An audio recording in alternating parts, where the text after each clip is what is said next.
Broadcasting live from sunny South Florida, this is KMA Talk Radio. Life, liberty, and the pursuit of fine cigars.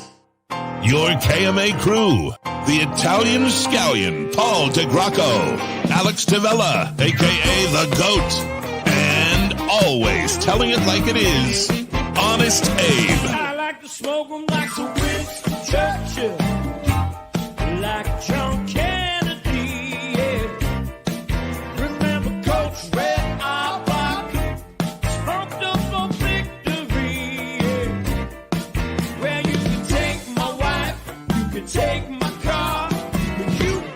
Take my big cigar, my cigar.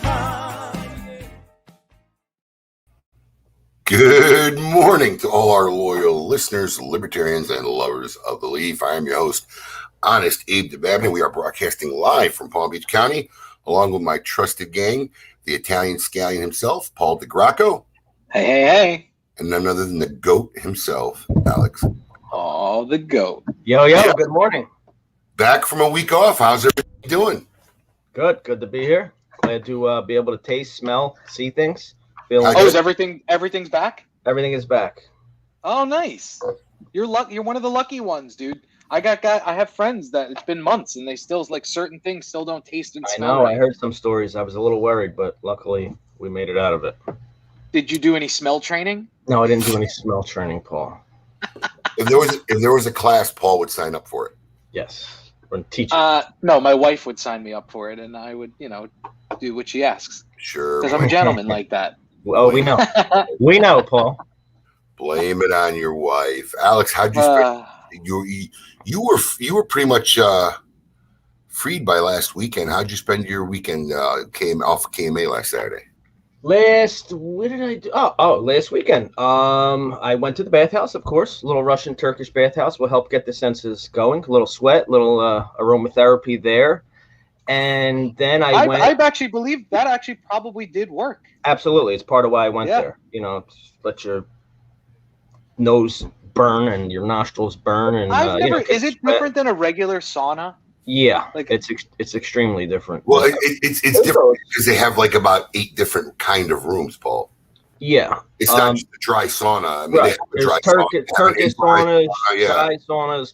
But I mean, just for the average person, understand if like you've ever been to like the sauna at an LA Fitness. The hallway is about that hot at the Russian bathhouse. Really? Yeah, it's about the hallway. But then I actually went over to a hidden gem over in South Beach that Abe and I found from our dear friend Mr. Dave Portnoy, Mr. 01 pizza place in South Beach, and I got to tell you, it was an incredible place, and probably the strangest place I've ever eaten at. It's literally inside an office building. You will never know it's there. There's no sign on the door. There's no sign anywhere. There's not even a sign on the entrance. I think there's probably about 6 tables in the whole place. 6 tables tops. If you don't know it's there or had somebody tell you it's there, you are never eating pizza there. I come across this video. I pinged Alex. And like, this place got practically a 9. Which is crazy in Florida. It got an 8.9 in Florida. A 9 is crazy anywhere. Anywhere, right? I mean, you get like, over 9, it's like Wall of Fame material for him. And that's like life-changing business for whoever owns the place. Yeah, immediately. And it was phenomenal pot. And yeah, then you went. Was it? It was good. Yeah, it was very like good. The best pie you're gonna get here in Florida, hands down. Oh, now I got to check this place out. Anyway. It sounds like a place like when you go to California, like places in LA or San Diego, like the really good like hot spots, they don't have signs on them. So you'll like walk down an alley where you think you're going to get murdered. I don't know what walk the in. hours are, but I don't even think it's a night hotspot. I think this caters basically to the building and maybe people around the area who know it's there. Right. Yeah. Right. Did you see they have their own credit card? Did you read that on the wall? I didn't see that. They had, Let me ask you this, Abe. Did the lady have to let you in the building that sits outside? No, we walked up to her and asked her where Mr. 01 Pizza was, and she directed us right away. She let you in? Yeah.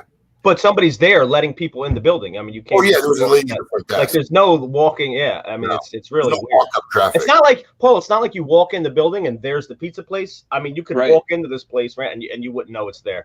That's awesome. Yeah. That's really cool. I Yeah. bet it's good. It was really, really good. Ronnie was in town last weekend. We hung out. Oh, yeah. Took kids surfing the first time. That was actually pretty cool. And your son was awesome at it. Dude, let me tell you something. You have no idea how proud I am as a dad, because I've been really struggling to find any sport that like he could just even he's genetically like amazing. Like the kid's ripped. I mean, Ronnie was laughing because he said like he's already got like the two upper half of the six pack, the two top muscles. The kid's ripped. He's amazing. He won't pay attention to learn a sport. We put, both our sons played soccer one season, and the kid dominated. But after a whole season, he couldn't learn that one's your goal and one's not your goal. Right. You know what I mean? The whole season. Then I said, let me put him in football. It's pretty easy. Find the guy with the ball, tackle him. He started chasing every player, even his own teammates, anybody with a flag to rip a flag down. I was going nuts. And I put him in mixed martial arts. Would never listen to any. He just do what he wants. So like he wouldn't pay attention to what the lesson or the move was. He would just attack a kid and demolish him, and that was it. So so it was nice to take him surfing, and the kid pops up the first time on the board and rides a wave in. And he was just doing it all afternoon. He loved it. I mean, I think part of the reason is the guy's like, 40 pounds. So there's not much to. All right. Low center of gravity is 40 pounds. Yeah. But he rode, listen, that's okay, though, because once he gets a feel for how you're supposed to balance on the board, once he gets older and bigger, it's not, he'll know to search for that feeling, like he'll be able to still do it. Yeah. So I'm actually going to take him out again tomorrow. Here's the only problem I see with that. I don't know. I mean, based on your genetics, Abe, I don't know any 6'6", 280-pound shredded surfers, because I feel like that's where this kid's headed. This kid is going to be a genetic, massive human being. I mean, he's not going to be a small boy. No. Let him enjoy the ride. Absolutely. Enjoy the ride. Wait, hold on. I'm confused. Do you get in the water with him? Paul, I'm the big kahuna. I thought you don't go in the ocean. I got a 15-foot surfboard. Wow. Paul believes me. All right. Right. Yeah, I didn't think so. So how was your weekend, Paul? You had another wedding. Yep. So I have two more coming up. Dude, what is it with you guys and wedding? Like, is your wife like going like look for weddings to go to? Is she like when? No, you know what? We had 3 weddings over the last 2 years that were postponed, and 2 of them are very good friends of ours, and one of them was her sister's, and her sister's was this past weekend up in Georgia. But this was your sister. This was the sister that already had a wedding. Technically, she was already married, yes, but she did like a private ceremony during COVID. But they wanted to have the celebration, so we did. And can I tell you, I went into this.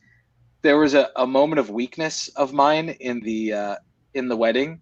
Why? That I thought you guys were. Oh, you sons of bitches! I see it. That's right. So we might as well just roll to it. Damn it! I looked before we started the show. And I said to myself, "He didn't get it. It doesn't matter. Everything is great. I don't have to worry about it." And Abe hasn't mentioned anything to me all week. So I said to Stephanie, "I think I'm in the clear. Like nobody's gonna find out about this." Hold on, before you air this, Alex, is it ready? Yeah, it's ready. Oh yeah. So we managed to get some footage from Paul's wedding weekend. Can I set it up? No, you can. No. Here's the setup. Here's the setup. We didn't have a show last week, and we're going to show you why right now. We're going to show you why right now. Pay attention.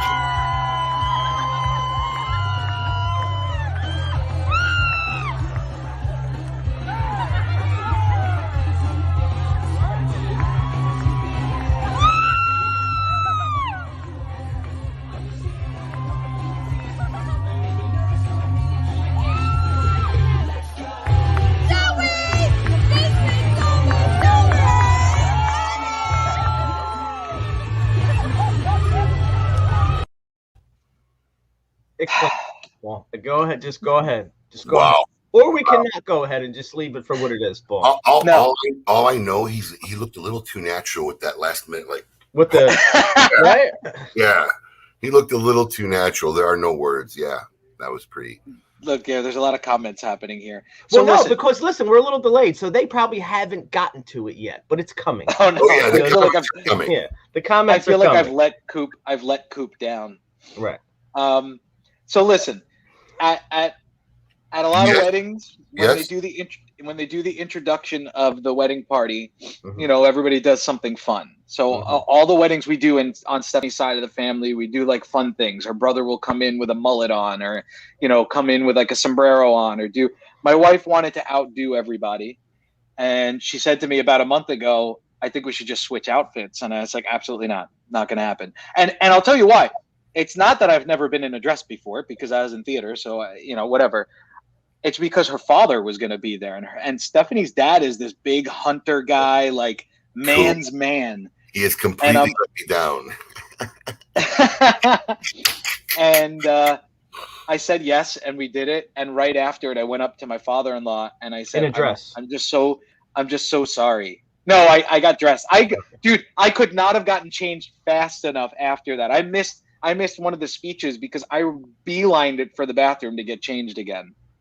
Oh. But man, I was really hoping you wouldn't find that. Oh, not only that, I got a great picture I'm going to post up for a caption contest. Oh yeah. We have moles everywhere. Oh yes. No, I didn't used to wear dresses, Jeff. I've done improv and comedy and stuff like that. So once in a while, you're backstage, you throw on a muumuu. What? Like I'm the only person that's been in a dress here? I know at least one of you has been in a dress before. Fair, but not dancing at a wedding. That wasn't really dancing. I came out. Time out. No. I'm running it back. I don't want to hear that. I'm just running it back. You danced and then you posed. Right. Let's watch that. I did.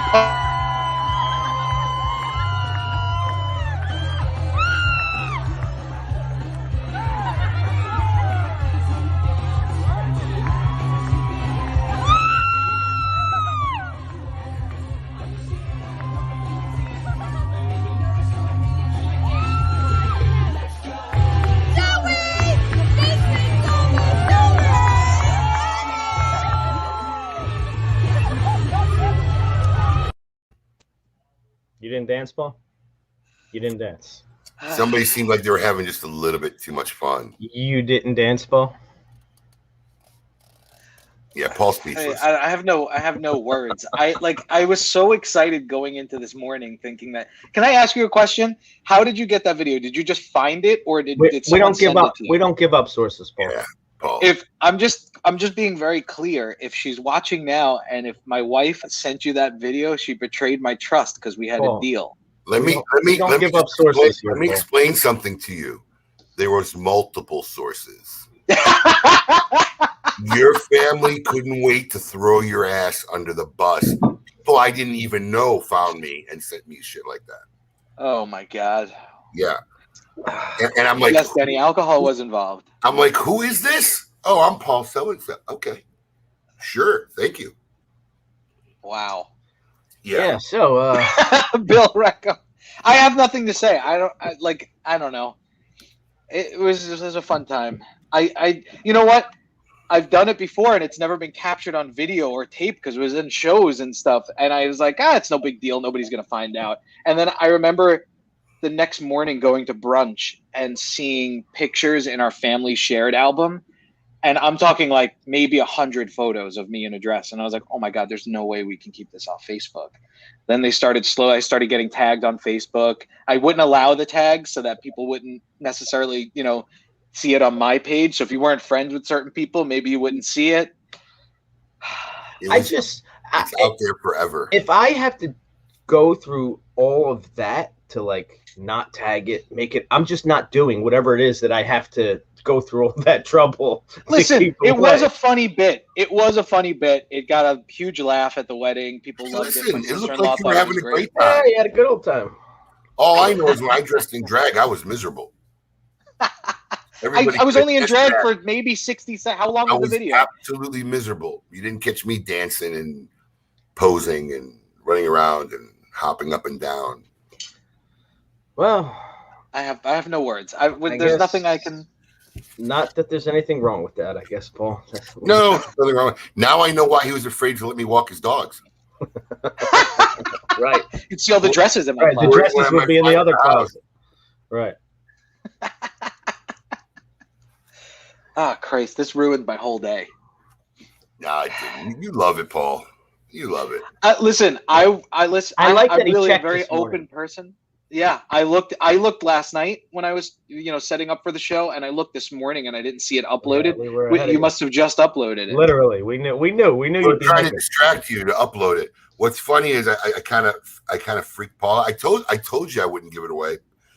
Paul sent me a text after we had made our new coin video for the goat coin. And what did he say to me? Hold on. It was very funny. I said, "You're too nice in your videos now." Yeah, hang on. Yeah, he goes, "You're way too nice in your videos now." And he throws up this throw up emoji. Yeah. Right? I said, and I go, "Ha ha ha. I hear you're real nice in your videos too." And he goes, You bastard. I have a feeling like you're alluding to something that I thought may have escaped the KMA universe. Now I'm nervous. All I had to say was, well, now I'm debating whether I should ask you what the fuck you're talking about or stay silent and let you suffer in whatever misery you've concocted for yourself. And that was the end of it. He kept silent.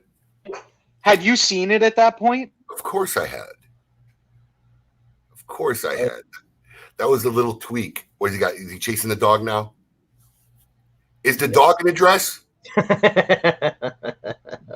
just curious. No, our babysitter's here, and they're barking for her. All right, I think we got a pretty cool show today. We got a first timer, no? First timer? Yeah, Nice. first timer on the show. I love it when we have KMA virgins. We should make that T-shirt for people when they come on the show. I'm a KMA virgin. I am a KMA virgin. That's not a bad idea. I popped my KMA cherry. Bing. I like it. Not a bad idea. I like it. All right. Shall I do the intro? The only thing, though, to make it effective, Paul, you'd have to ship them the shirt so they'd have it before their first show. And by you mean us. So I mean the shipping team. Yeah. Yeah. Just put my stamp on it. Yes. Oh, we should make a DeCrocco stamp in the dress. We have No. In the dress. I can do that with that pose bill. one. Yes. Oh yes. Send me that now, please. I got it. Send me that. Do you think I feel like I'm gonna get letters from cigar manufacturers saying, "Hey, thank you so much for being we appreciate being a it, customer of ours, but please stop posting photos of me with you with your cigars." Oh God. Christ. All right, here we go. I want all of you to get up out of your chairs. I want you to get up right now and go to the window, open it, and stick your head out and yell. It's time to meet your maker.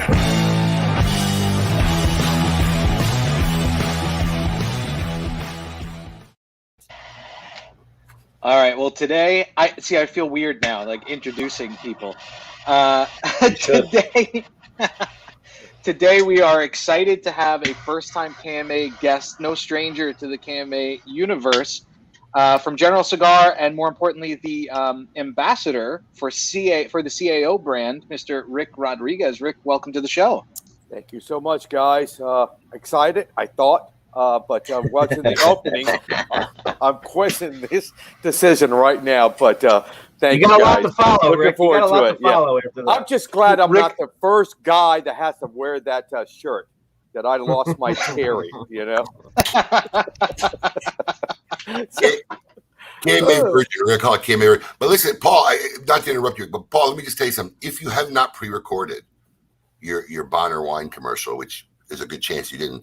I think before the break you should go put that dress on and do the Bonner wine commercial in that dress. We actually don't have the dress here. Oh, it wasn't your dress? It is Stephanie's dress, but it's not here. Oh. There's a reason for it. It's a whole stupid, boring story, but we didn't bring it back here. But I have not pre-recorded a new one. But I was gonna play a classic. I'll tell you why later, but we're going to play that one. You can play the video again in the break. I'll play the video in the breaks if that makes you feel better. No worries. If you really want to see me in a dress again. No worries. Let's get to our host, Rick. Rick Rodriguez. Rick has a completely different idea of who I am now after him and I have been talking for the last 2 weeks. No, you know what? I'll share a story offline one day when I was 16 years old and my job that I had at a gay bar. So I'll share that, guys, with you. Back in the day. So it is, I can make you look prettier in your dress. Let's just say that.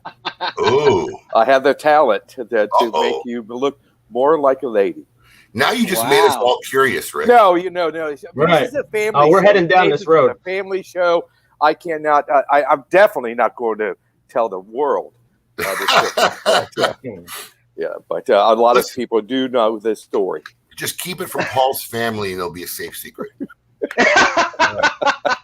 Oh my God, I need to know who threw me under the bus. I'm sure one was my mother-in-law. Anyway, let's talk about Rick, because Rick, you've been in the business a really long time, and I think the funny story about you, Rick, is that your family, your grandfather, your grandparents were original. They were Cuban rollers, correct? Cuban master rollers. Mm-hmm. Exactly. But you said it kind of skipped a generation. Yeah, because they came to the U.S.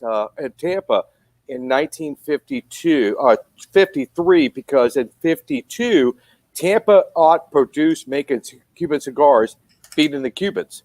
And so we had more manufacturers in Tampa than more rollers. So my grandfather was laid off of his factory job in Cuba. They could not survive on one pay, so they moved to Tampa. And then my father followed them in 1955, and he never, ever lit a cigar, smoked a cigar. Wow. He was a cigarette smoker, so it kind of skipped that generation. And all through my life, from the 20s, 30s, and 40s, I was smoking part-time, maybe one cigar a year sometimes, 2 cigars a year, and then I went to work with General Cigar, and boom, I exploded. But you had also never tried a cigar until you were 20 years old as well. Yeah, for sure. And that is cigar, because I was just going to smoke a cigar to look cool, to look like I was a man at that time. And I didn't know what I was doing. So I kind of didn't like it. And so I kind of put it down. And then when I went to work with General Cigar as a salesman, I started smoking maybe 2 or 3 cigars a week, up to now going on 5 cigars, 7 cigars a day, every day. So I love it. And I was so happy and lucky to be brought into this industry by Dave Bullock, Rocky Patel's manager or VP of sales. He's the guy that recruited me to come to work with General Cigar, because he was a VP of sales for General Cigar. Now, you've been with General now 20 years. Tell us how you got in even the cigar industry and how you ended up with General Cigars. Yeah, so I've met Dave Bullock. I was having my only child. Dave is having his first of 4 children, and we met in Lagmas classes together. And I was just caught up, and I was doing my thing. I was trying to, and if you put me in a classroom environment, I'm not the smartest guy by far, but I'm going to be one of the funnest guys. I'm going to be in the class. So I just took over this class, and then Dave looked at, and he says, "What do you do?" I was working for the flooring industry. He says, "Flooring, like I sell carpets, ceramic tile, wood floors. You like it? No, it's okay." He was working with Nestle's at that time. He says, "Do you want to sell candy bars?" No, I don't want to sell a candy bar. And then he left Nestle's. We kind of fell out of touch. And about 2 years later, he called me back. "Hey, bro, I'm working for B&B Beans, baked beans. You want to sell baked beans for me?" Oh, really? What is the value of a can of baked beans for your friends? When your friends come over, "Hey, what are you going to do?" "We're going to share a can of baked beans with you." So, no, Dave, no, I don't want that. And about 2 years later, he called me back. "I'm working for General Cigar." Who is General Cigar? Because at that time, I knew lines, but I didn't realize each line was owned by a company. So, what were you doing at this time when he called you when you were with General? Were you still in the flooring? I was still in the flooring business. Okay. I was a regional for a corporate company called Mohawk, and it was a Ladin and Mohawk, and I was doing my thing, and I had about 6 salesmen under me. It was a brutal business. You can make a lot of money, but you're unhappy 24/7. Right, So the money's pretty good in that business. I'm sure. Very especially good. on the sales side, especially in Florida, because we were just booming all the time, booming. New construction, a lot of new buildings. Exactly. So when Dave approached me, at that time I was just turning 40 years old, and I said, Dave, are you saying to yourself at any point, this guy's like stalking me? No, I knew that I wanted to be a part of his life somehow, but the things he was selling, I didn't want to be a part of. I didn't want to be the guy with the van by the school selling candy bars. I didn't want to offer baked beans to my friends. And so... Don't you get like a good golden retriever with that job? Yeah. But when he said General Cigar, and he says, oh, no, it's Macanudo, Cohiba, Partagas, La Gloria, Punch. I was like, oh, I know these lines. And he says, okay, let's do this. And he made the deal with me, 50% less than I was making. Ooh. But all the cigars I can smoke in the first time ever, a company car. And I said, Dave, you have your man. I was so excited, just excited to take that leap of faith again, because I didn't do it for the last 15 years of my life. And that was kind of the story. And I did it. And I remember going to my wife and say, I just quit. I called my boss after the meeting, and I said, can I cuss on this show? Yep. Yeah. Okay. I said, you know what, guys, I'm quitting. Your notice is for this time. I'm not going to give you 2 weeks. I quit. I fucking quit. And my boss says, what the fuck are you going to do? Okay. Number one, don't use that language to me again. And I said, I'm going to go sell cigars. What the fuck do you know about cigars? I said, I absolutely know nothing about cigars, but I know this for a fact. I'm fucking never going to work for you fucking again. Boom. And I was so proud of myself that I stuck to this guy. I was excited. And then my wife says, really? So you just left a job 50% less? People go and get new jobs for 50% more, not less. And so I started, and then about 6 months later, I know it's a long story, it's a great story. 6 months later, my wife says, we cannot pay our mortgage. You're making too less of money, so you need to go back to the carpet business. Call Dave, quit, and beg your old boss for your job back. I said, there's no way. And I called Dave. Dave called Mr. Coleman, the owner of General Cigar, and they gave me a $30,000 raise that day. Wow. And I said, if you do that for me, I would be number one in sales next year. He says, Ricky, you're never going to be number one because your territory is too small. I had only Tampa, Orlando, Jacksonville, and the Panhandle. He says, there's no way. About 6 months later, I had a meeting with ABC Liquors, and they only had stand-up humidors. He said, Ricky, you're the favorite salesman for us in the cigar business, and we love your company. We're going to do some walk-in humidors. We're going to start slow, only 70 walk-in humidors. How many cigars you think General Cigar can provide us? We only had 3 boxes in the cabinets, and we went from 3 to 170 front marks overnight. And I think their first order was over $2 million. I went from number 17 to number 1 in less than a day. Yeah. And that was a position you held for quite some time, right? You were number 1 about for a while. 4 years. Well, I never released number 1, but that was about 13, 14 months into my career for General Cigar. I went from number 17 to number 1, never lost that title. And then about 4 years into it, Mr. Coleman, not knowing that he was looking for somebody to train to be a blender because he was worried about a lot of the old regime was leaving. Benji was going to retire, Benji Menendez. Ernesto Perez Carrillo was going to leave La Gloria. And so he says, we need to prepare for the future. And they chose me. But the story is so intense because he went to visit an event I was doing in Tampa at Edwards, very small shop. And all of a sudden he came into the shop and he said, no pressure, do what you do. And that was horrible. I mean, absolutely horrible. That was a Thursday night. Friday morning, I got a call from my boss. What happened? There's something wrong. You need to report to New York on Monday. And the only reason we're invited to New York as a salesman is I don't know why General Cigar did it. If you had their job in Seattle, they flew you all the way across the country to fire you on the spot. Wow. They didn't do it by phone. They did it in New York with HR and the head of sales in there. We are going to explain exactly why we are going to fire you. No emails, no phone calls. So at that weekend, I was saying to my wife, I'm going to be fired. I said something that Mr. Coleman didn't like. And then he says, Ricky, your days of selling cigars for General Cigar is over. I said, stop right there. If I said anything to you that upset you on Thursday, I'm so sorry. I love your company. Relax.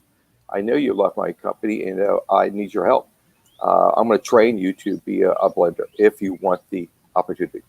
And that's the history. And wow, it changed my life like that. Yeah. Wow. You're muted, Abe. You're muted, Abe. Just to give you a little feedback, because I know, Rick, you're going to be shocked, but like a lot of people probably watching the show don't even know who Edgar Cullman is. Yeah. That's how old we're getting. But the Cullman family actually privately owned General Cigar Company.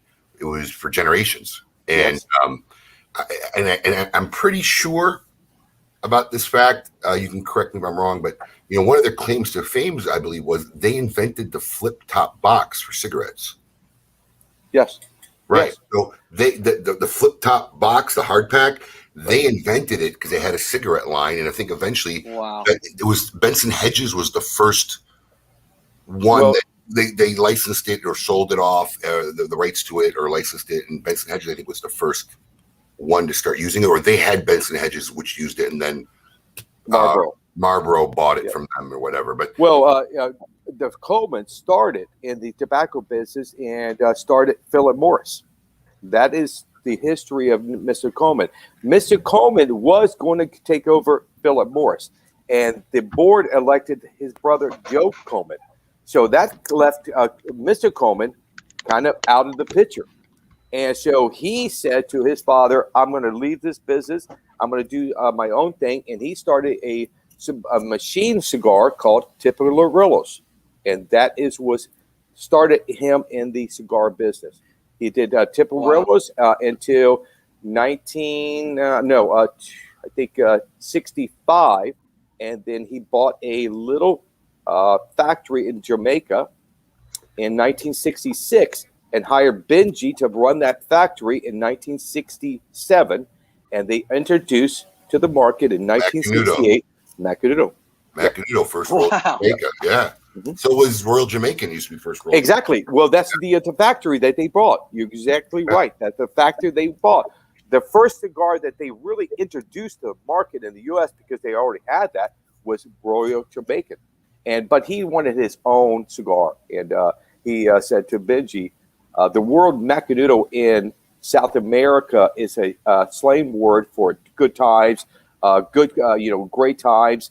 And says, I want to use this word called Macanudo. And that is my first cigar. And I'm wearing a ring that he offered Benji when he was going into the factory for the first time. Before they enter that door, Mr. Coleman says, I have something for you. And he presented this ring to Benji in 1967. He says, do your job. I know you're going to do great, but very important for us to launch this cigar and it be a hit for us. And Benji gave me this ring about 5 years ago. And I was crying. Benji was crying. So that's partnership that Mr. Coleman saw was very interesting. Along the way, Mr. Coleman had this ability to really connect to people for one or two times, but you felt that you were best friends. He had this beautiful relationship with everybody that worked with him. And I remember maybe one time Mr. Coleman says, okay, explain your history because you're doing so well. And where does this come from? And I said, oh, my grandfather and grandmother was rollers. My dad didn't smoke a cigar. Matter of fact, don't know really about my dad. He left us when I was 8 years old. Wow. So I have no father figure, really. And Benji was always saying to Mr. Coleman, he has two sons. Benji has two twins that is my age, but they're mentally handicapped. So Benji was always saying to Mr. Coleman, I'm going to go to my grave with all this knowledge. I can't believe you're not going to give me anything or anybody to train.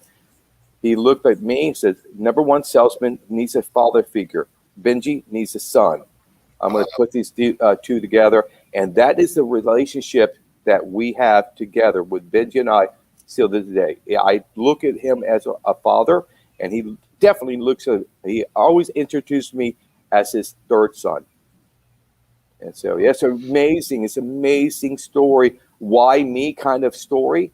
The only person that ever answered that question, why me, when I got the position and I came home and I was, again, crying, happy with my daughter and my wife. I said, why me? Why did they choose me? And my daughter placed her hand on my chest and said, why not you? Okay, let's go to work. Let's go to work. And then I worked with some legendary tobacco guys. I was trained by 4 Hall of Famers. If you look at the, aficionado, they have 11 Hall of Famers. I was trained by 4. Frank Ineza, Benji, Mr. Coleman, and Ernesto. Yeah. Yep. The easiest one. The only one is still in the business. That's why I didn't think of him. I'm going way back. Yeah. It's amazing. So what do you, the first time so Mr. Coleman asks you if you want to start blending, and you get introduced to Benji Menendez. What do you, like, that first conversation? What do you talk about when Benji says, I'm going to take you under my wing and teach you how to blend? Like, how do you even start, I guess, is the question. Well, that's the neat thing. I didn't know Benji was going to be a part of my life, because after that situation that was presented to me, Mr. Coleman says, you know what, we have to kind of rush this, meaning we have to go. I have to meet you next week. So this is a Monday. The following Monday, I need to meet you in the DR, because we need to get you a green card to be able to work in the factories for a year. So what we're going to do is I'm going to fly with you. We have an attorney that's going to take you to a judge, that we're going to do this paperwork that day. And because my attorney is leaving the country, he's going back to Spain. And so the attorney for the factories in the at that time, 2 factories, one in the DR and one in Honduras. So he was attorney for the factory. He's going to go back to Spain for 6 months. So we need to do it very quickly. So when I got that, I thought I was going to be under somebody. But the training program that was set up for me, no, don't worry about blending. All we need you to, and the factories, to teach them, what do we do when we receive tobaccos from the farm and all the processes that that tobacco goes through to the end to box it and to ship it out. So the factories, when I was in the factory in the DR, only concentrated on sweeping the floor, fermentation, bulking, harvesting, rolling, boxing, banding, all that. So I did roll cigars for about a month. Horrible roller. I mean, horrible roller. But after that, I went to Honduras and did the same training that I did in the DR. And I was always at, why am I doubly training me? If I know tobacco, no. You know, the factory in the DR. The factory in, Dan Lee in Honduras is totally different. So their processing, the way they handle tobacco is different. That's beautiful because that allows us to do different cigars. We're not a McDonald's and Nicaragua, Honduras, and the DR. Anything, whenever you walk into McDonald's, you know exactly what you're going to. We own 3 hamburgers: Wendy's, Burger King, and McDonald's, and everybody's different. You just related to about 99% of our audience. They all comprehend that. Yeah, exactly. Right. So perfect. If you can help them understand, because we're all using the same tobaccos. There's about 3 or 4 growers that dominate tobacco growing. So if me and Rocky and Pepin purchase the same tobacco, that's okay, because I'm going to go back to McDonald's and I want to make them Big Mac. Pepin has said, bro, you're wrong. I'm going to make a Whopper. And the other guys are, I'm going to make a Wendy hamburger. And at the end of the day, it's a bun and a beef patty. But the process that they put that that burger through, totally different. I love Burger King. I hate McDonald's. Really? How? Why? So what a great experience you had getting to see, literally having been on the post side selling selling the product, getting to see it from soup to nuts, exactly how it happened, the way that you should learn it, I guess, right? Yeah, and it's a way that anybody that has the opportunity as a cigar lover to visit one factory, all you need to do is one factory, because again, the process that we're going to handle ourselves is fermentation, aging. The fermentation is kind of the same, but the temperatures are different. And the bulking is different. Maybe less tobacco in this Polone, more tobacco in that Polone. It's different, but you have a sense, oh, that's fermentation. That's aging. All you need to do is then you walk out of that factory, says, how do you guys make a cigar for under $100? Because what I saw in that factory is unbelievable. It's just an amount of work that goes into making a cigar. Yeah. So while I got you on, I'm actually very excited to have you on today, Rick, because throughout my career in this industry, you always hear these like legendary stories, right? And there's some that get verified, and there's some that you never have a chance to verify. So I'm actually going to ask you something of a legendary story I heard, and maybe you could verify it for me or clarify it for me, but it's one that I heard in my career. And is I going to light up this probably most unique band I've ever seen, this Mortal Coil here. The way I understood the Cummins family exit of the cigar industry is that STC, Scandinavian Tobacco, had acquired 49% of the company. So the Cummins family had the majority shares and were in control of the company. And from the story that I heard at the time was, it was maybe a few years after they had acquired 49% that the euro had gotten so strong that to really purchase the other half became an opportune moment. And the buyout really just kind of happened without the Coleman family really being ready for it or acknowledging it. And it was almost like shocking to them that they had gotten bought out of the company at the time. It was a big payout, but I heard it was like a sad moment for them.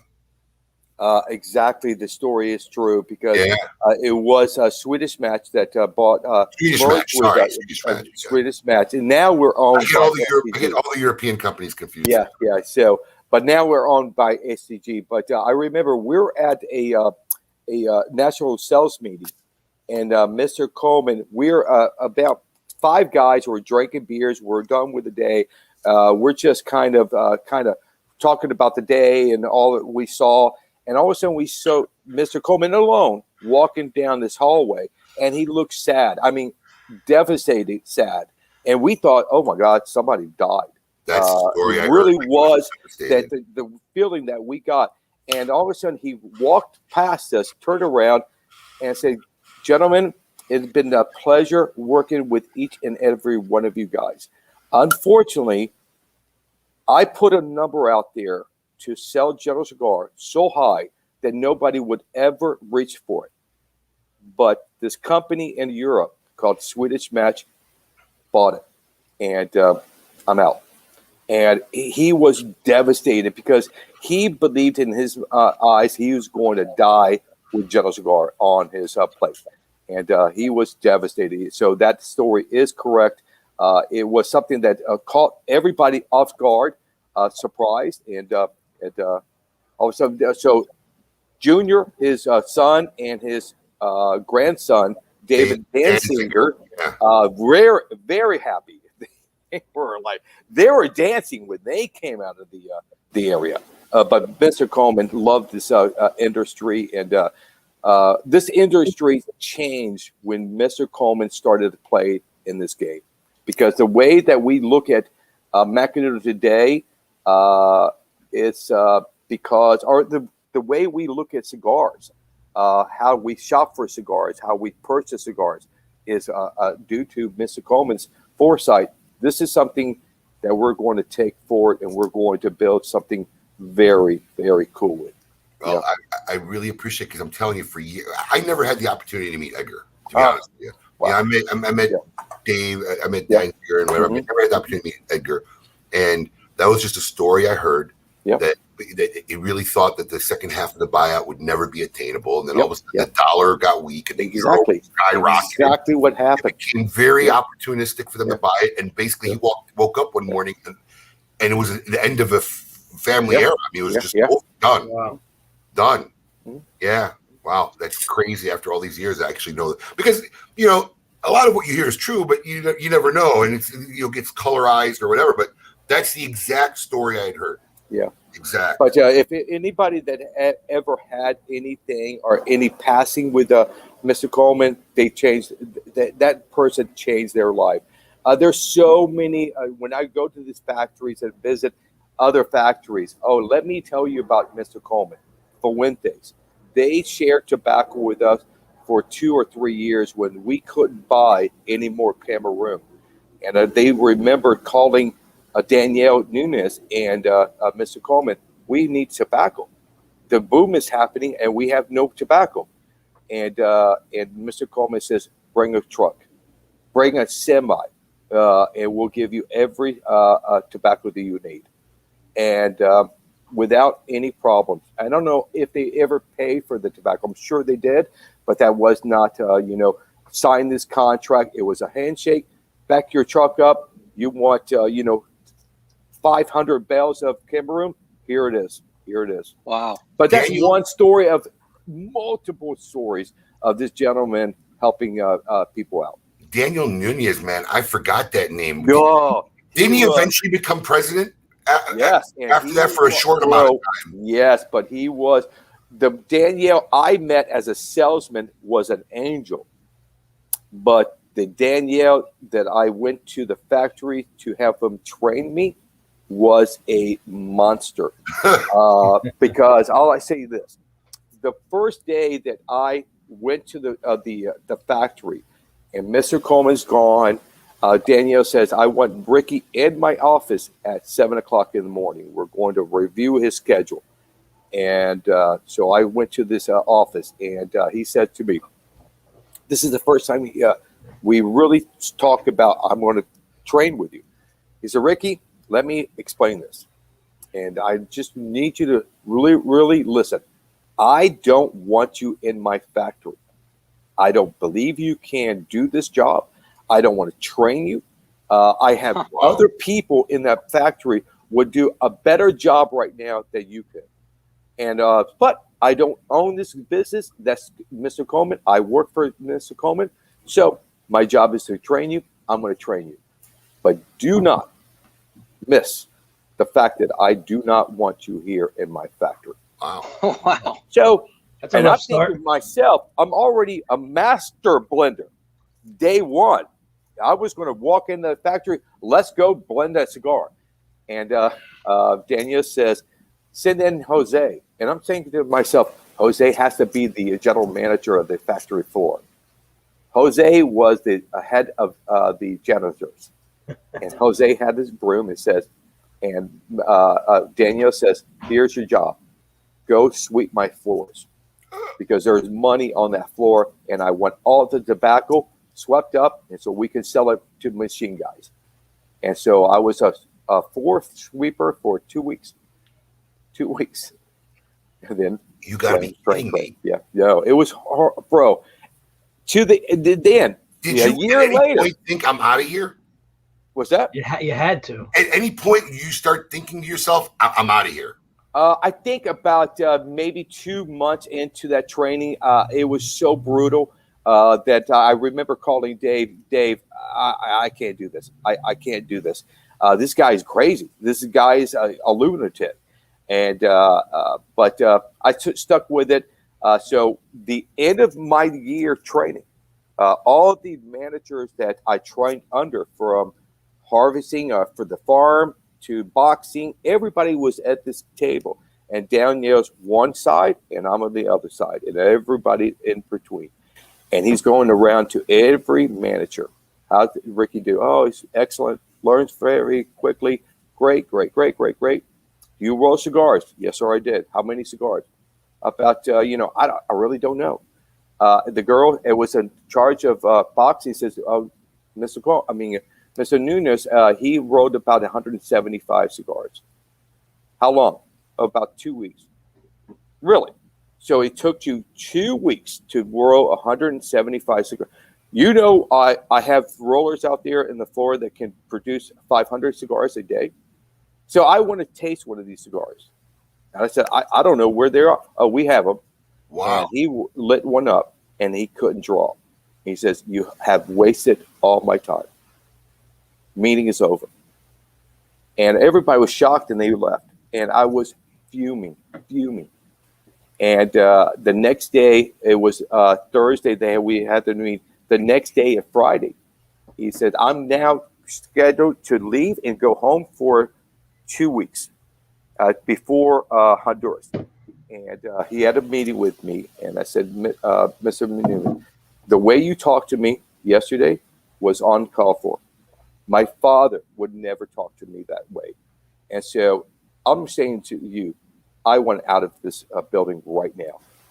And he said, no, we're not done. We're going to set you. So I'm scheduled to be there in 2 weeks. He said, no, you go next week. I said, Daniel, I have not been home in 2 months. I don't care. That's your problem. Wow. And I said, you know what? He was wanting you to quit. He wanted you to quit. Meeting is over. And I went to Dave and said, I'm leaving today, and I'm not showing up until a month later. And Dave says, calm down. I'll talk to Mr. Coleman. Apparently, Mr. Coleman called him, what the fuck are you doing? We're going to lose this guy. This is my guy. You need to fucking correct this. And Danielle called me and says, Ricky, I'm so sorry. And I look forward to, training you in Honduras. How much time you need? I said, if you can give me the original 2 weeks, I would be in that factory. And then when I got to that factory, bro, the guy that run that factory was an angel. And it could have gotten worse. No. Yeah, but after that, and then after that 2 years late training, Mr. Coleman says, now your training starts. Now you know about tobacco. You're going to work with Benji. And Benji had a tour for Spartacus. And he says, you just follow Benji. Wherever he goes, you go with him. I remember. Driving around. And we worked with Benji for 5 years. 5 years I was doing events with Benji. And the downtime of driving to A to B, B to C, that's the time that I learned about blending, because that drives time, that downtime was when I was starting to ask Benji, could I do a cigar with this wrapper in these fillers? Nope. That's kind of put in a steak with sugar. Never works. Are they going to fight each other? So he really taught me just driving around this country about blending cigars. And then after that, I went to work with La Gloria because Ernesto was going to leave in a year. And so we formed this team called Team La Gloria. I was responsible for. This was at the point where Michael Giannini had already left. No, that was with Michael. So the three guys that it took to replace Ernesto was me, Michael, and Yuri Guia. Yuri was the right. Michael stuck around after Ernesto left. Yes. So it was us, and then Yuri was the general manager of La Gloria, running the factory for us. So it took us, and so I blended it, Michael marketed it, and Yuri rolled it. And that team was formed in about maybe 15 months later. I got a kind of tip on the shoulder. We just bought the company called CAO. Their blender is retiring. We're going to move you to Nicaragua, and you're going to start to work by yourself on CAO. And I said no. No, because I'm happy with La Gloria. La Gloria at that time was just doing this, taking off. And we knew that CAO was going down. And so I have nothing. No, I don't want that. Oh, I'm sorry. We're not asking you. We're telling you. Wow. You need to report to, Honduras. It's where we blend cigars for CAO. Yep. Wow. And that was 11 years ago. 11 years ago. And they didn't want, this is a great story. When they went to buy CAO, they didn't want to buy CAO. They wanted Toronjo. Wow. And Toronjo just merged with CAO as their house manufacturer. And so, if you were to buy us, you need to buy CAO too. Well, they were doing the distribution for them too. Yes. Yeah. So they're not interested in CAO. We want you. And about a month later, Toronjo pulled out of the deal and said, we think we don't trust you. We think you're just going to gobble us up and do away with our line. So we'll sell you only CAO. And at that time, they had a meeting. Do we just make CAO a house blend, a house company for CI? And so everything from CAO goes through CI only. And so they said, no, we don't want to do that right now. So let's do this. Let's give Ricky and his team 3 years. If they can't correct this downslope, we'll give it to CI. And then we started to blend. And the first cigar we did was Osa. The second cigar we did, Osa was okay. But the second cigar that we did was Concert, and it was an epic failure. I mean, it was off the market in less than 15 months. I mean, boom. Wow. Yeah. Boom. Completely off the market. And so, they were looking at me, bro. Osa, okay. Concert, really? So you have one more shot. We did Flathead. Nice. And Flathead just, whoa, wow. Took it over. So Flathead is CEO's General Cigars Macanudo. It is that big for us right now. Yeah. Wow, what a great story. We're going to have more with Rick Rodriguez after the break. Also, after the break, we will do our As the Record Spin segment, sponsored by Avo Cigars, and we're going to have Coop on to see what the scoop is with Coop. Don't go anywhere. Stick around. Keep lit. Surgeon General warning. Cigar smoking can cause cancers of the mouth and throat, even if you do not inhale. Without this rich and profound history, it only makes sense to showcase one of their popular cigars after Mr. Henry Clay.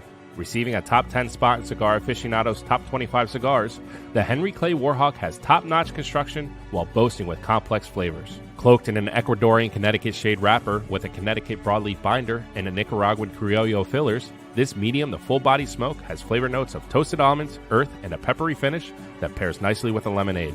It is available in 3 sizes, Corona, Robusto, and Toro. If you're looking for a cigar that has an abundance of flavor and history, then this 95-rated Henry Clay Warhawk is the cigar for you. Surgeon General warning. Cigar smoking can cause cancers of the mouth and throat, even if you do not inhale.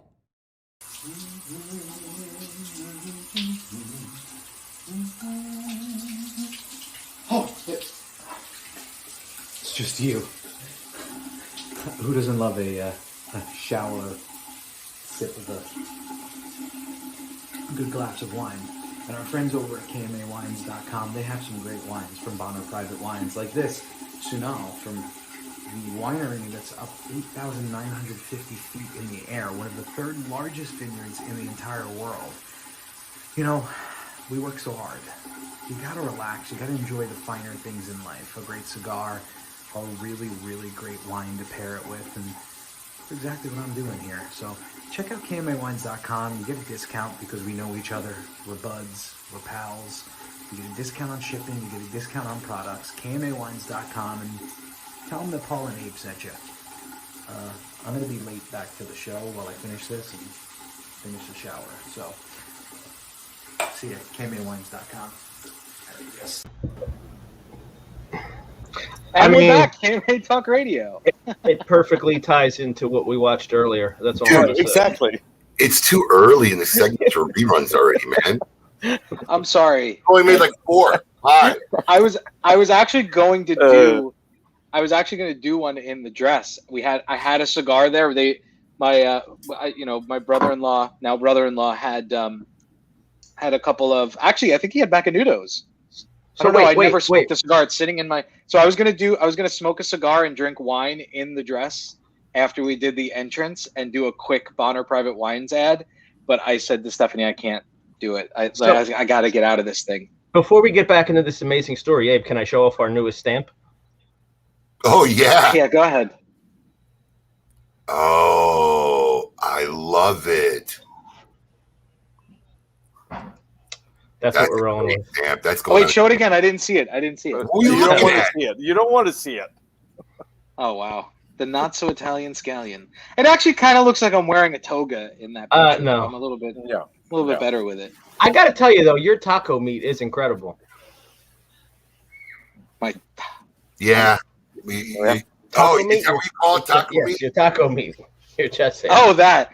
I never heard that called taco meat. Really? Yeah, I've never heard that. No, I've never. No, yeah, that must be a Philly. Maybe it's a Philly thing. I don't know. I tell you what. I used to shave my chest when I was a young, in shape lad, but now I'm married. So before the break, we talked a little bit about Flathead, and I lit up this Mortal Coil, which I imagine was another big hit for you guys. Very. What is a Mortal Coil? This is a name that you can read both one way and the other way. I don't know what that's called.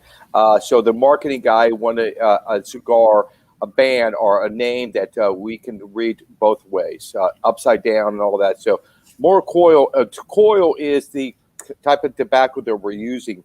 It is a Duos from the DR. So that's kind of a rope tobacco. Processing of tobacco, and so we wanted to offer this. We're not the first one to play with this tobacco in the cigar, but I think we're the first one that played with it to offer you other flavors, because this tobacco will kind of dominate your flavor if you don't use it correctly. And so it's part of a trilogy. I don't know why General Cigar love trilogy. It works for us. Starting with the Amazon Basin.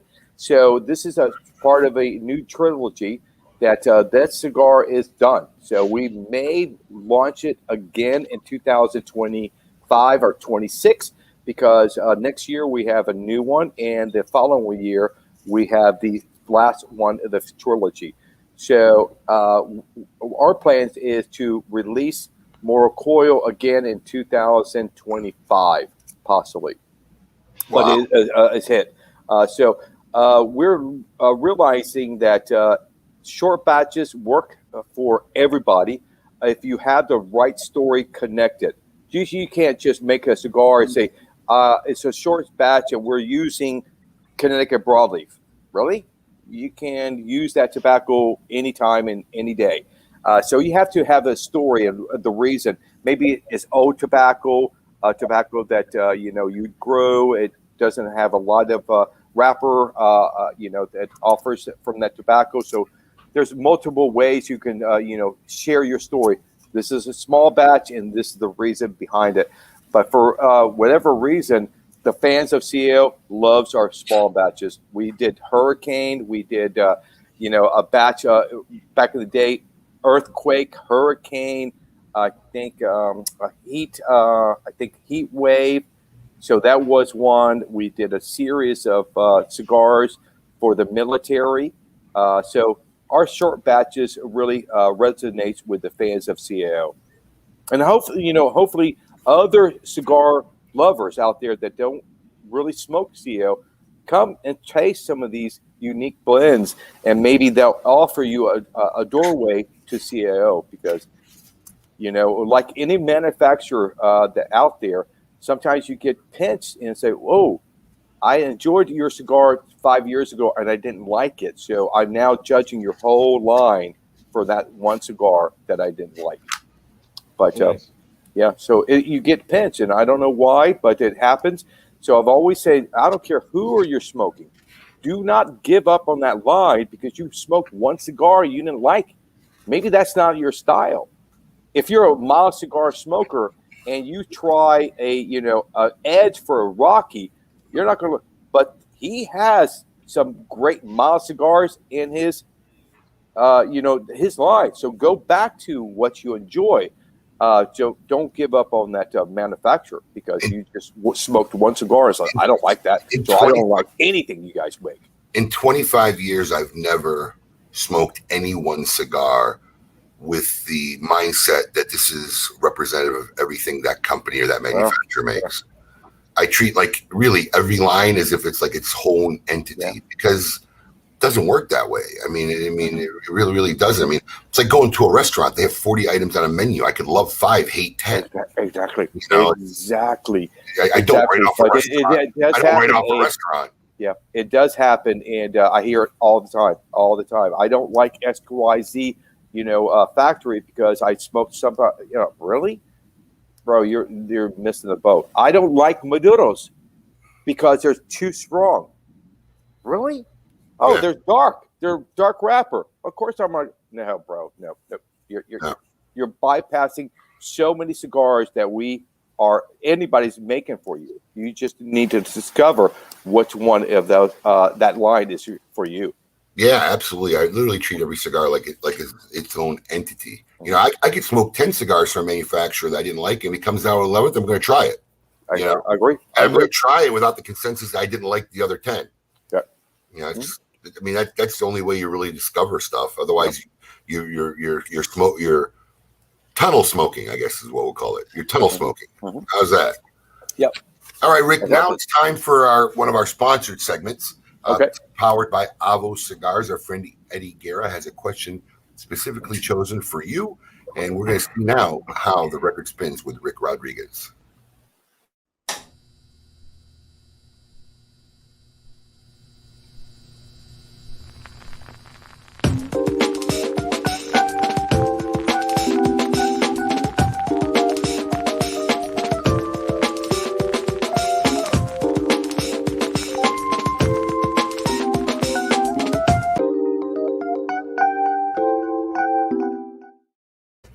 All right, Rick, here we go. Here's the question for you from Ed Rodriguez, sponsored by Avo Cigars. For your next major birthday celebration, if you could choose any musical artist or band to perform, who would it be and why? That's not an easy question because it's a lot. And to preface it, it can be dead or alive. That makes it worse. That makes it worse. Yeah. Wow. There's so many to choose from. That makes it worse. Any one person.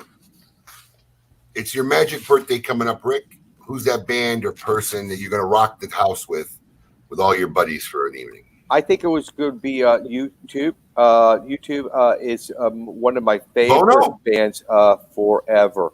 And so I think that would be the band, and to have them perform for my party would be epic. Bono, I mean, I don't know if he's a cigar smoker. He's been in our shop. We have a picture. Yes, he is. He is. Yeah, we have a picture of one of our managers with him smoking a cigar. Yes. But, he's a cigar guy. Well, Bono it is. Joshua. Favorite album, Joshua Tree? For sure. That to me was, they were searching for something to connect their outside of their fan base. And that Joshua Tree album from A to Z, you can listen to every song, has a purpose, a meaning to it. I love it. And I did meet him one time and at Club Macanudo. He was there smoking a cigar a daytime by himself, and I happened to walk in and I introduced myself and shared a La Gloria Series R with him. Yeah. And he smoked like a champ. Yeah, so that's that's the beauty of this industry. it has opened so many doors for me. I've traveled to Europe. I went to Europe. I do events in Europe for 7 years in a row.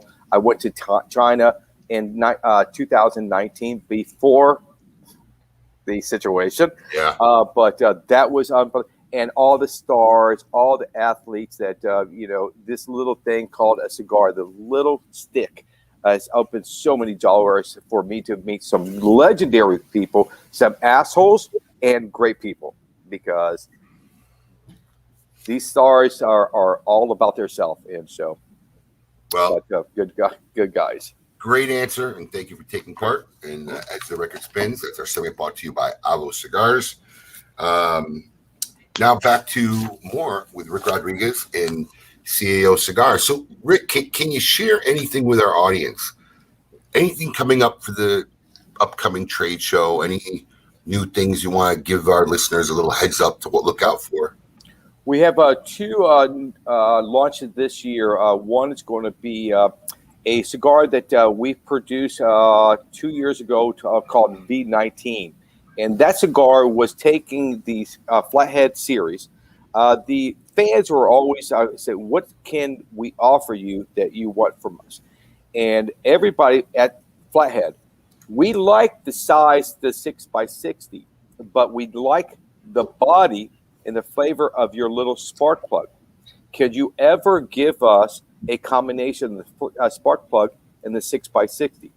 Meaning, if you look at that line called Flathead, there's 5 sizes. The 7x70 and the 6x60, I'm using Seiko, more flavor. But for the 5.5 by 54, the Lancero, and the spark plug, I'm using Ligero. And so more body. So to combine that, two cigars in one cigar was what we did for V19. And this year we're going to do something special for the Brasilia cigar line and offer you something kind of like, this is not your grandfather's or your father's Brasilia. This is your Brasilia. It's going to be the V21. And that's coming out to the market, I think, maybe in September. And then October or November, we're going to have a small batch called Torque coming out. And the Torque is going to be a full body cigar, kind of a special size is 8x60, a 7x60, and a 6x60. And so that's going to come to the market. So those are the two that you can look forward to this year coming out. And we're already working on 2022 and 2023 for plans. I just got back from the factory. Matter of fact, I was in the factory choosing some new tobaccos for the first time in 3 years. So that's good news. Very good news. Yeah. So we chose some tobaccos for a launch for 2022 and possibly 2024. So if I look back on the evolution of the branding of CAO, right? Because CAO. Look, anybody who knew Chano Ozinger, basically the founder of CAO, is a great guy. Started his career out in pipes, right? Mostly selling pipes, meerschaum pipes, and whatever. Yes. Came out with the CAO Gold line, which was like their first cigar line. Yes. His really big hit, I think, that kind of launched him was the CAO Maduro, the Aniversario Maduro that was made at the Donald Douglas factory in Costa Rica. Right. I think that really put him on the map. That was a phenomenal cigar. In my opinion, it's probably one of the best Maduro cigars of all time. And then obviously there was a falling out with the Donald Douglas factory with Bahia Cigars at the time. And then I remember being at the trade show and literally seeing Chano talking to so many different people, because typically at a trade show, you sit in your booth. He was literally navigating, trying to find out who he was going to work with, and he landed with Perdomo, who then continued to make the Maduro and then launched the Cameroon. Both big hits.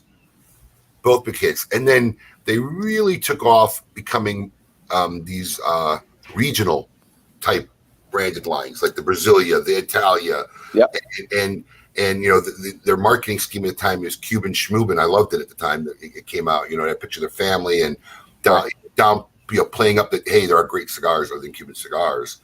And Now how did the transition happen from that to kind of like this like car theme now? You know what? We always knew that we wanted to keep alive the DNA of what founded in our minds was CAO, what they stood for. Because if you look at the World Series, that was really what put in our eyes put them on the map. Because they started to search for new tobaccos. So they were the first ones that really introduced Brasilia to the American palate.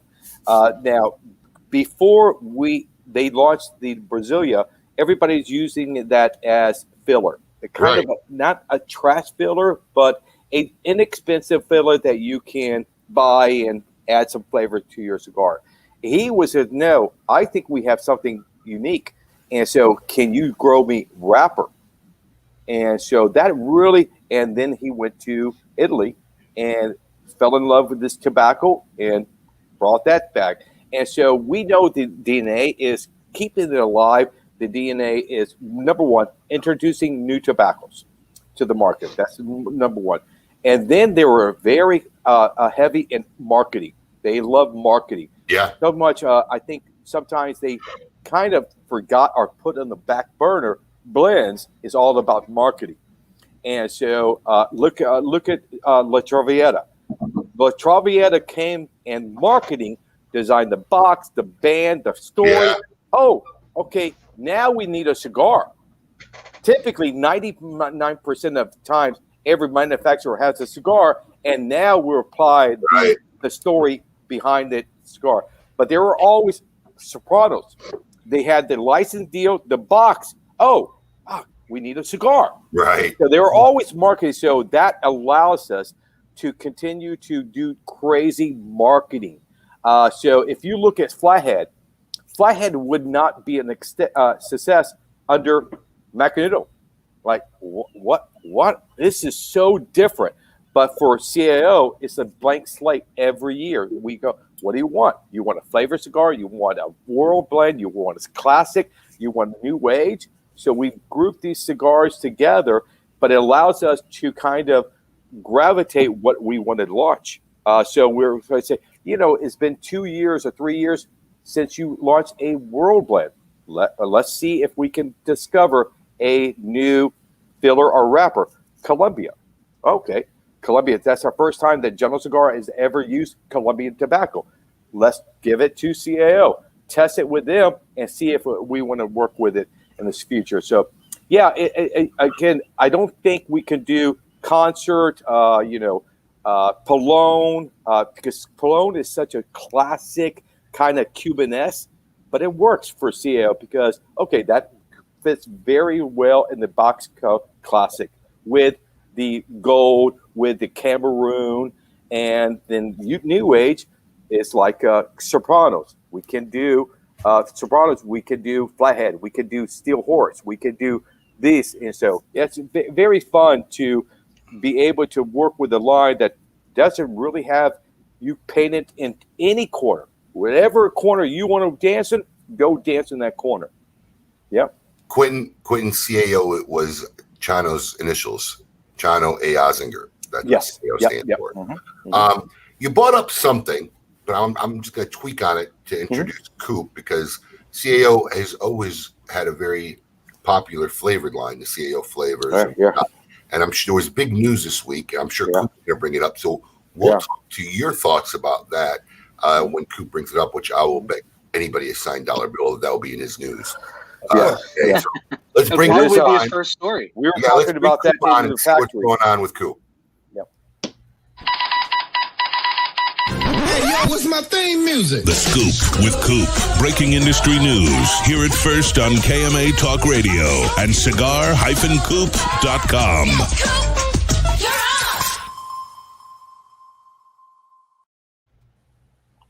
There he is. Go. Live from the hills of Carolina. Is that a new backdrop? Absolutely. That used to be black. Yeah. I actually haven't been able to use the red one just because when I had the ankle injury, I couldn't really move around a lot. But I've had this one a while. Coop needs a little. He's got two stages. Yeah, give us a little volume, Coop. He's got two stages. How's He's got that? a black stage and a red stage. There you go. It's better. Too high. Hey, Rick, how's it going? Good, man. How you doing? I miss you. Miss talking to you. I miss talking to you too. Awesome conversation this morning. Thank you so much. Wait, are we smoking the same thing? I am smoking the Vision. Oh, okay. I got a Palone. Okay. Yeah. Awesome. So, All right, I heard this week. So, Abe, I'm not going to let you lose this $5 bill bet. Yeah. So the FDA announced plans for a ban on menthol cigarettes and flavored cigars. What we know is they announced the plans for those bans. They have not yet codified what those are going to be. So we don't know the details of that as of yet. There's some question if flavored cigars are going to mean flavored premium handmade cigars, or is this going to be a target more at the mass market machine cigars? We don't know that. CRA did issue a statement last night kind of saying the same thing, that they got to pretty much wait and see what the FDA is going to come out and do. What the plan will be is the FDA will, once they codify this, they'll put this out on the Federal Register. Then it goes to public comment, and that's part of the regulatory process. It's not that they really care about our public comments, so just keep that in mind. They just have to do that every time? They have to do that. They have to do that, yeah. Now, I heard a couple things on a podcast this week about a bill for this. There's no bill that's going to go through Congress on this. The FDA was given this control already back in 2009. So that's when basically President Obama and Congress put the law in that gave the FDA authority to extend the regulations to premium cigars. So there's not a congressional bill that's going to happen here. The FDA is now coming up with the process here. So, Rick, I mean, as part of a guy who handles a line that has a flavored division and one of the biggest organizations in the world, just curious on some of your feedback on what's going on. It's horrible news for us, because if you look at the sales of our flavor line for CO only, it's huge numbers, to the point that sometimes we don't share that information with our sales force, because it kind of makes our premium line look like we're struggling. And so, we share. I mean, we're hoping, like Coop says, we're hoping the ban is more concentrated on machine-made flavor cigars, not the handmade premium cigars. So we were talking. I was in the DR this week, and we were definitely talking about this new law, and they were very nervous about it. So, I just hope that doesn't come about, because I'm amazed. And when I talk about flavored cigars, who smokes flavored cigars, we're always thinking, it's an entry-level cigar. No. Entry-level cigars are regular cigars like Macanudo, Romeos and all that. But the flavor cigar guys are smoking cigars, and they're enjoying flavor cigars around people that don't smoke cigars. And so that is what we're finding out, that more guys are smoking cigars because they want a cigar and they want to enjoy smoking a cigar. But sometimes if you light a regular cigar, everybody, oh my God, I can't believe. But when you light a flavor cigar, the aroma, oh my God, what are you smoking? Cherry? I want one of those. So, but it's a huge number for any manufacturer that has flavors. The problem is, once again, this is a law that honestly serves no purpose. This is not 1970. The American population is not blind to the adverse effects of any tobacco use. There's no more marketing to kids, or it's not, you can't even market tobacco basically anymore anywhere.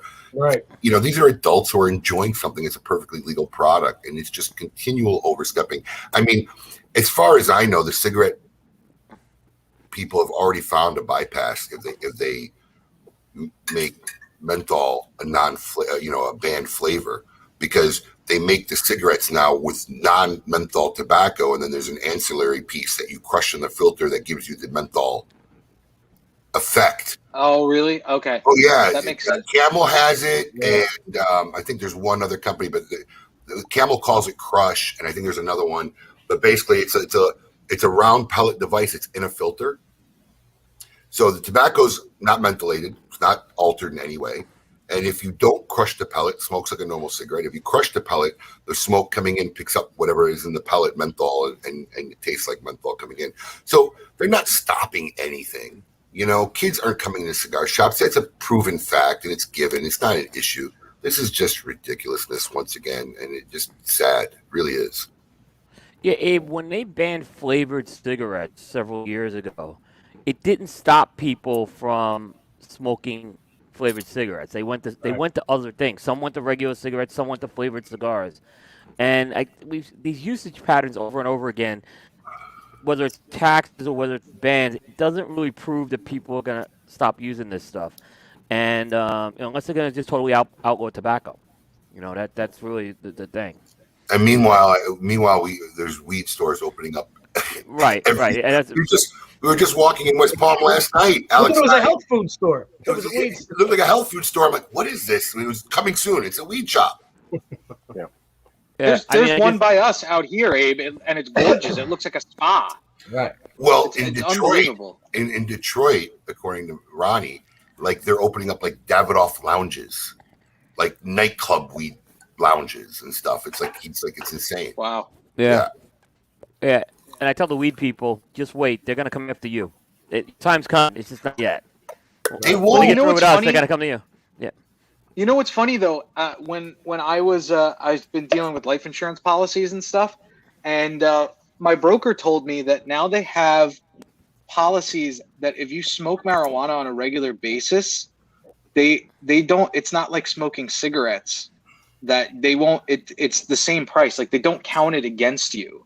Even if you're a heavy marijuana user and you smoke just joints, they don't consider that detrimental to your health in any way. You know what they don't change your policy. You know what I find interesting about that? But smoke. Oh no, actually, it doesn't smoke. It doesn't. There's no nicotine. Well, here's the thing. We got to remember. You know, currently, marijuana is still federally illegal. Once it becomes federally legal, as we know, the federal government isn't good at things, and they'll find some way to start, fucking it up for them too. They just don't have their hands on it yet because it's still illegal. But the minute it's legal, they'll crack on that shit too, as they always do, and overstep. But there is insurance policy for cigar smokers that rate you as a non-smoker. There is companies out there that will sell you a life insurance policy, and you can say, I am a heavy cigar smoker daily. We don't count that. So yeah, it is. No, you're right. I mean, I don't smoke that much, but they said as long as you smoke under 3 cigars a week, it won't affect your policy. Matter of fact, there's a guy that wants to work with me at some of my events that is an insurance salesman, and he had created this company only for cigar smokers to insure them. I will definitely get you the information. I would check it out, and maybe it'll work for you. Yeah. Rick, give us information. We'll post it up on the KMA page. Perfect. I will do that for sure. I think I will put this guy in touch with you guys. I think it would be interesting to have him on your show to talk about we'll get him on as ancillary guest and what is not the truth about insuring a cigar smoker. That's. What else you got going on, Coop? Well, on the PCA end, this week they opened up registration for the PCA trade show. So if there are any questions if the trade show is happening in July, it's happening in July. So they opened up registration. Hold on. Dave's going to get his... I want to make sure we got this in. Yes. Eric Guttermerson, $5. When does he actually have to give you? When does he have to actually give you the money? Once it actually happens? Once it happens at the show. That's what I'm gonna make. I'm gonna make him do it on a live at the show. Yes. Yeah. And John Carney's gonna be here Tuesday night. He better have a 5 ready, or is it a 10? 5. It's a 10 now. It's been over a year. Yeah, the Vic turned it into a 10. Yeah, Vic made it a $10 signed $10 bill. He'll be here Tuesday night. I'll be collecting that live too. So Coop, this is the first show that General Cigars are not going to be a part of. Who's the other manufacturers not going to be a part of the show? We know that it's obviously General, Altadis, Davidoff, Drew Estate. Yeah. And there's the small ones. The one that's big is Pre-Tech. It's not going to be there either. So I think it's gonna wrong. Yeah, I mean, it's going to be a different show. I'll tell you that, Rick. It's going to be a different show, and you guys are going to be missed. I mean, the general boost. Difference not always bad as long as it's good. Yeah, I agree. Difference not always bad. It's what they make it good. Yeah. I mean, God knows. And let's be realistic. They've had more than enough time to concoct some good stuff, right? I mean, they had all of last year. You know, up to the year before when they had the show, if they haven't thought of a way to really if they just kind of slap this together last minute, I'm going to be really disappointed. Agree. Yeah, Rick, you guys were always a general. Yeah, I was going to say, the general booth was always like a trade show within a trade show is what I kind of looked at. Yeah. And that's something I'll definitely miss for sure. Yep. The other thing that the PCA announced, and there's a couple of things with this, is they did announce that they have secured an agreement that they will have smoking on the trade show floor. So now, if they have also put up a set of safety protocols, and if you read the safety protocols, it also says when you're not smoking, eating, or drinking, you're gonna have to wear a mask. So there's going to be a lot of not going to be enforced. Yeah, I'm just saying that's what's in there. That's what's in the rules. I don't know. Now I do know from talking to people in Vegas, okay, and I have to that Vegas has been doing mask enforcements over the last few months pretty strongly. So it's not like they've loosey-goosey enforced it. I don't know what that will mean for the trade show floor. It's also a little ways away. I mean, a lot could happen in that period of time, right? Yeah, I mean, TPE's coming up in 2 weeks. That's going to be the first test of like any type of trade show for the most part. So, but their smoking is going to be limited to certain areas of the trade show floor, and you're going to have to wear a mask as well. So, PCA is a little less restrictive. It sounds like. All right, what else you got going on, Coop? There's been a product announcement this week. If you've been following Drew Estate, they do their takeover bonanza this week. So they've announced they kind of every day are doing a series of announcements leading up to their Freestyle Live show next Thursday. But there's some things you've heard in their Hoya de Nicaragua, which is distributed by Drew Estate, bringing back the Cinco de Cadas. They have a size of the Antonio Grand Reserva called the GT20 coming out. The Herrera Esteli Lanceros are coming back, as well as the Undercrown Dojo Dogmas are coming back. So those were the Drew Estate announcements. Next week will probably be the bigger announcements, is what you'll see. Cool. Dogma's an annual release for them. What was that? The Dogma's an annual release. The Dogma's an annual release. They do it once a year.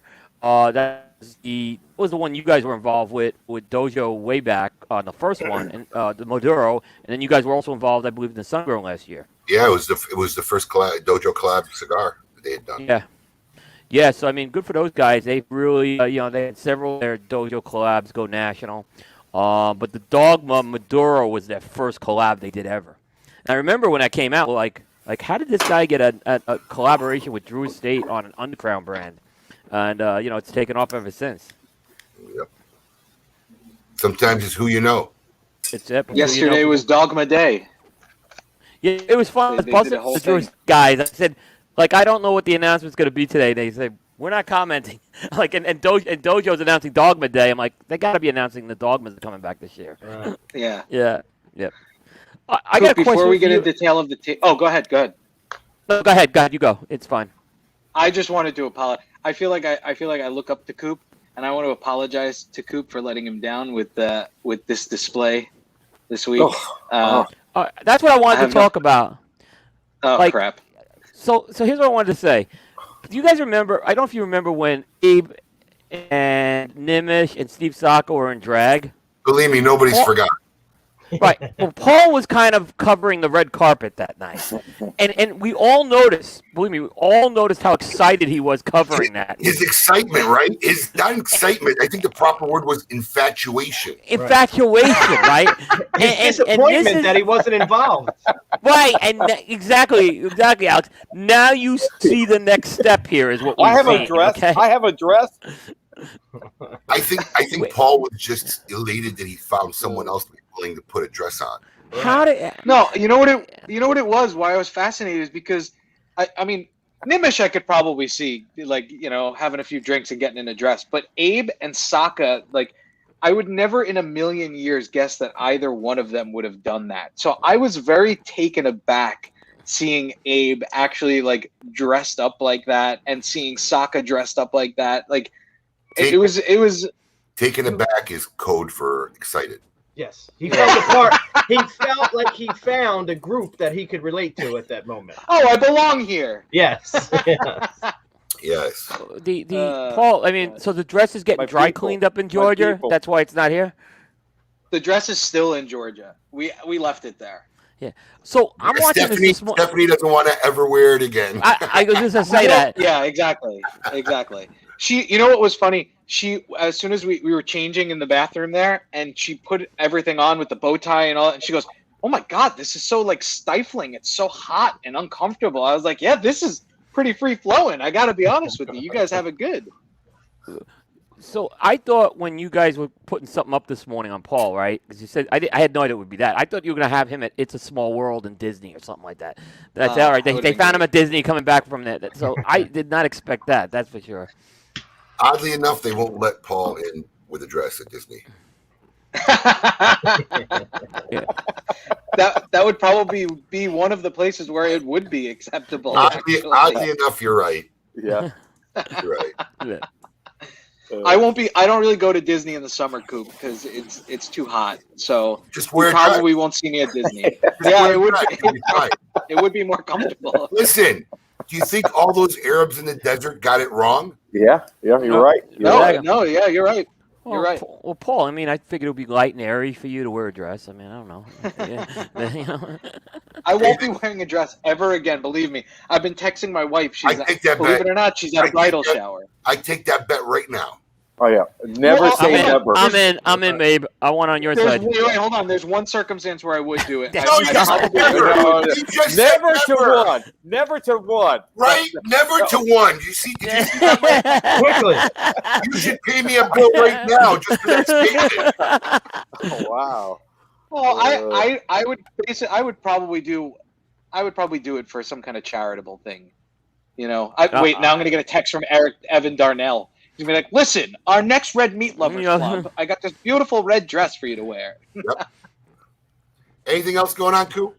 There's been a lot of one other product announcement I just mentioned. Davidoff's got a new release coming out, the Davidoff Dominican, which is going to be, I would say, a Dominican forward release. It's probably the first new Davidoff that's not been like a return of a limited edition in about 3 years. So that's going to be hitting the stores in May. I think your internet connection worked better with the black backdrop. Yeah, something's different again. Something's different. I haven't moved anything except the drop. They just flipped the back around. Coop, did we miss? Oh, go ahead. Go ahead, Paul. I was going to say, did we miss anything? Because Rick is obviously a guy that I immediately texted Coop. I was like, "You've had this guy on before, right?" And he said, "Yeah, last year." I have to go back and watch it, but Rick is a guy, when I got to speak with him this week and did some research on him, that like he has a storied past, and he's like he said, he's been surrounded by these historical figures in this industry. Did we miss any, like, is there one thing that we should have asked him that we didn't ask him yet? Because you always come in and kind of pick up my slack. Was there something that we missed that we should be asking Rick? Rick, I know Rick talked about the flathead, right? You talked about how the flathead was your hit, kind of one that broke through. But I remember you were telling us a story about how flathead kind of almost didn't make it to the table. Right. Yeah, that's a great story. So that happened. So a third again, if you look at the way we launch cigars, 1/3 is when you can hear me? No, yeah, you're back, I think. Hold on. Yeah, you're kind of in and out. Ugh. Oh, man, right when we get to the good stuff. Good. All right, give it a shot. Typically, the way we launch. Oh my God. Okay, I'm frozen. Can you hear me now? Yes. Can you hear me? You're in and out. It's like every other word. Yeah, I think Coop's internet connection's rubbing off on you. Let's see. Right. Dead air. But that long. Rick's gonna have to log off and log back on. Maybe see that helps. Rick, we're gonna have you. We're gonna have you log off and log back on. Okay. I'll cut him off and let him come back on. All right. It's a really good story. Well, you guys have your tail of the tape coming up. So why don't we go right into that, Abe? All right. Let's see where we're at. Where are we at in this countdown? What number? Number 3. Number 3. Number 3. Let's go to tail of the tape. See what's going on.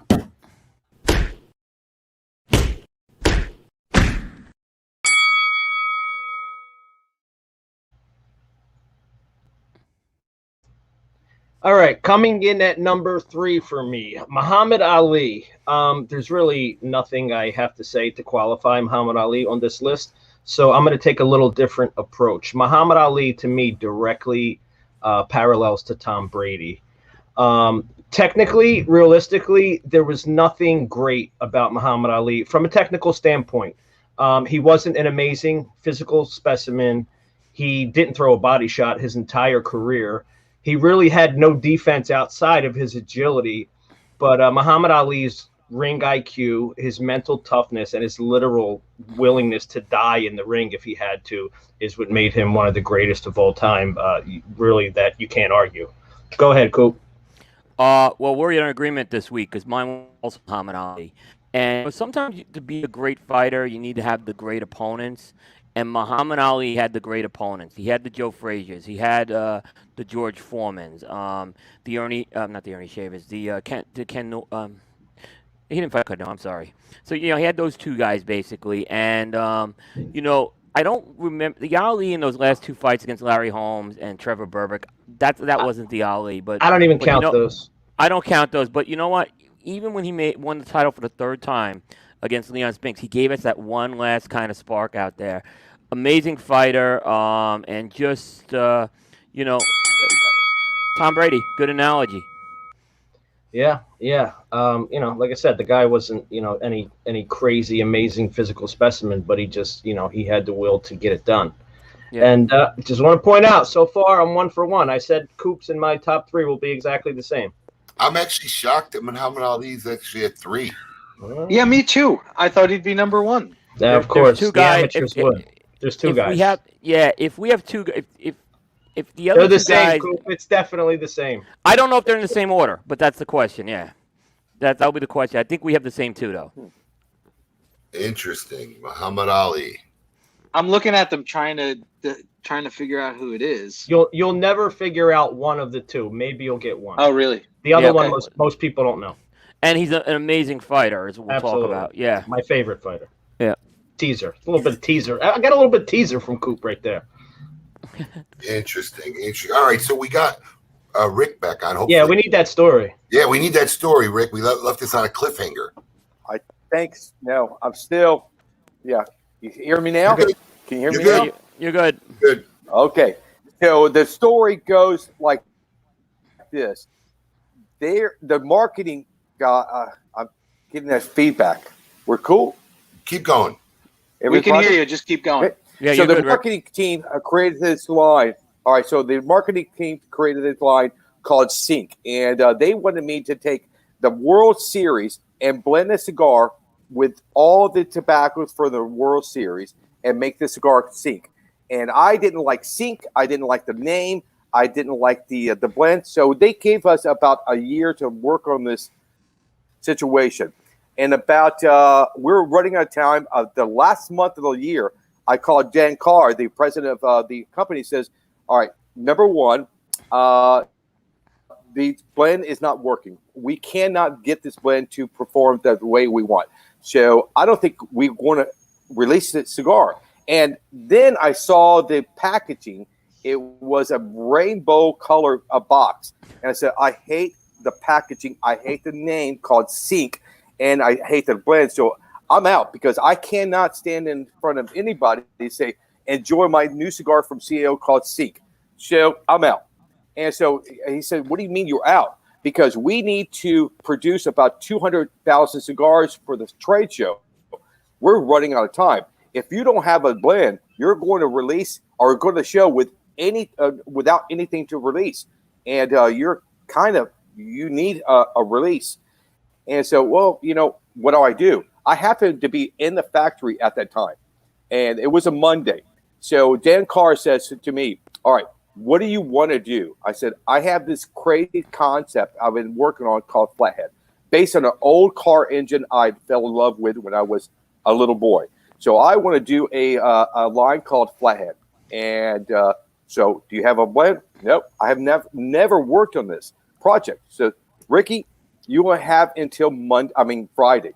If you guys cannot deliver us a cigar and the presentation of the box or the design, we're going to launch nothing for CO. So let's go to work. We only did 2 blends. I created one, and the team created one, and my blend won. And it was a round cigar. The only thing we're fighting with is that cigar was burning too hot and less flavor. So the roller that I worked with was standing behind me and said, Ricky, why didn't you box press the cigar? So we box pressed the cigar overnight and then smoked it the next day, and we knew we had something special. And then we ran to the box factory, and we just purchased a CNC machine, a machine that allows us to cut out carvings in wood. And we designed a box, the top of the box that looks like the top of the box today. And we ran back with that on Monday. I flew from the factory straight to Richmond, and we presented this, and they said, I don't get it. I don't think it's going to sell. We have to launch it. And we launched it.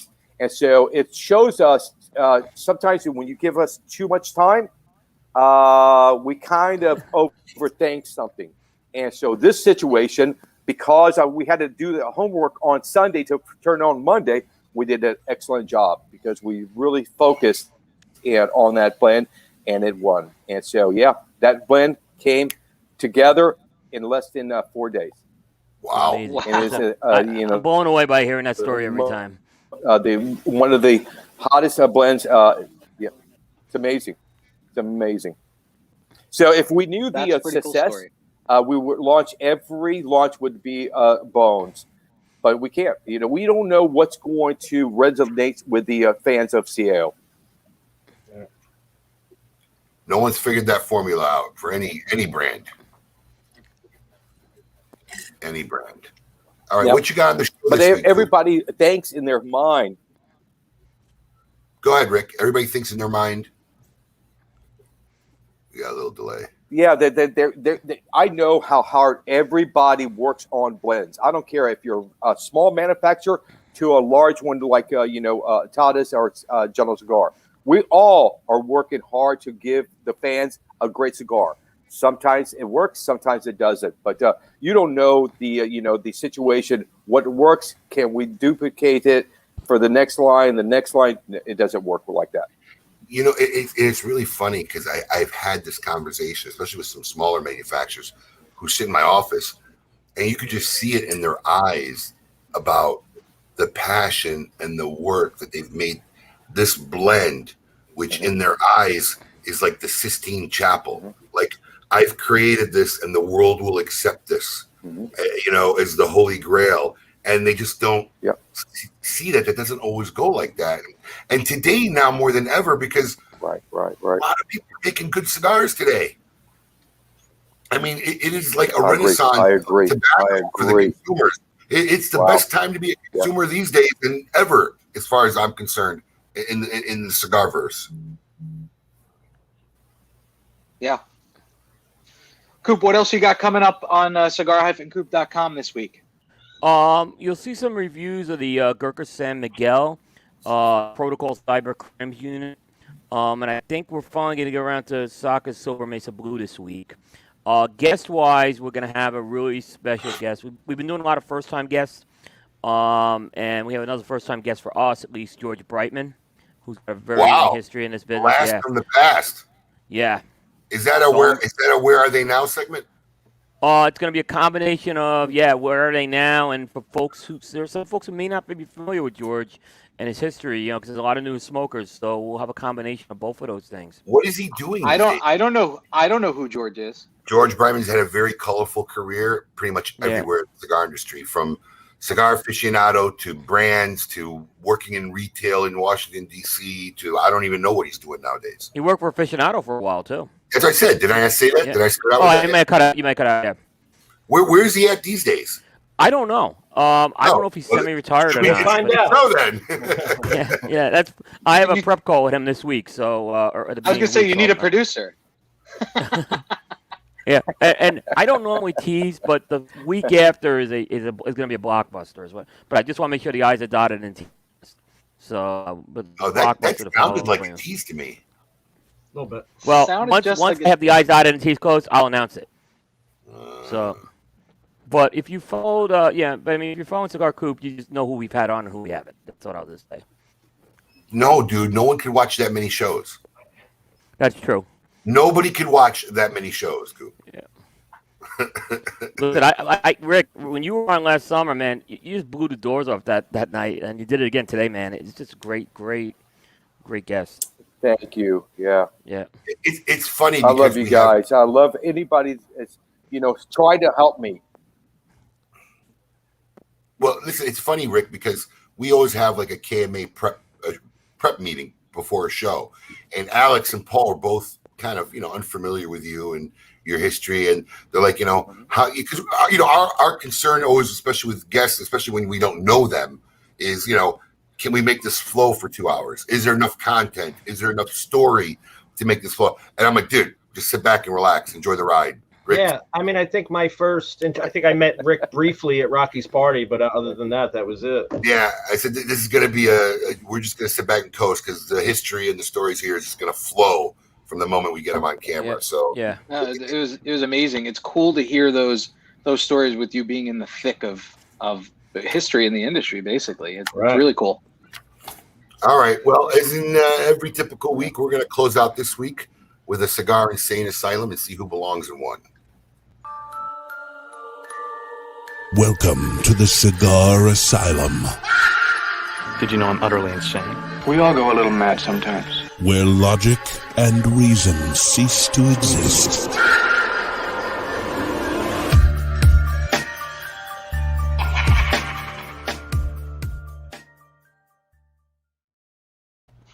All right, everybody. This week's Cigar Insane Asylum really takes vacation to the extreme.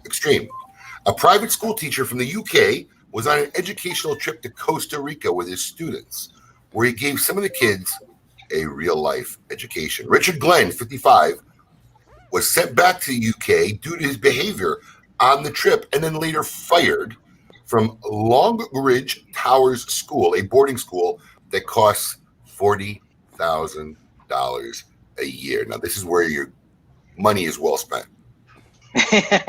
Mr. Glenn, who was a computer science teacher at the school, was an experienced adventurer and tour leader who had previously led excursions to various countries, including Egypt and Morocco.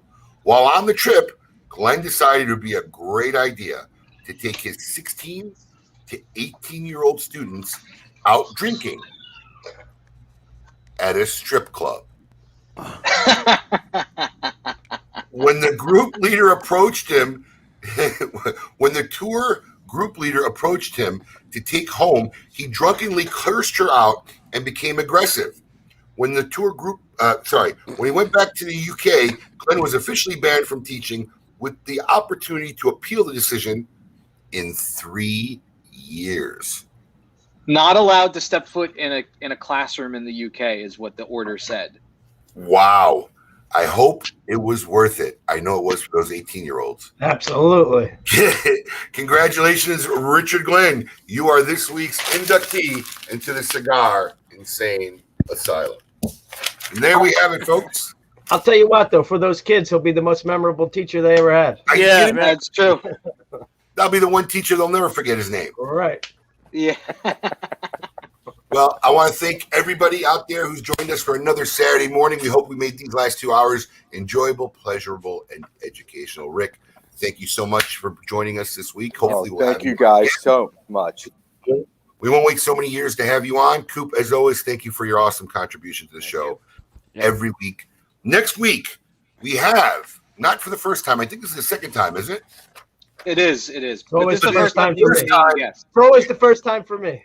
Well, it's the first time as a now cigar brand representative. I guess that's what we call him. We have big time Tommy Marola, who'll be talking about his big time Asylum cigar that released last month. It should be an interesting show. We hope to see you then. Until then, have a great weekend. Keep it lit. Okay. Bye, guys. You slow, Paul. You ruined my exit. Come on, Paul.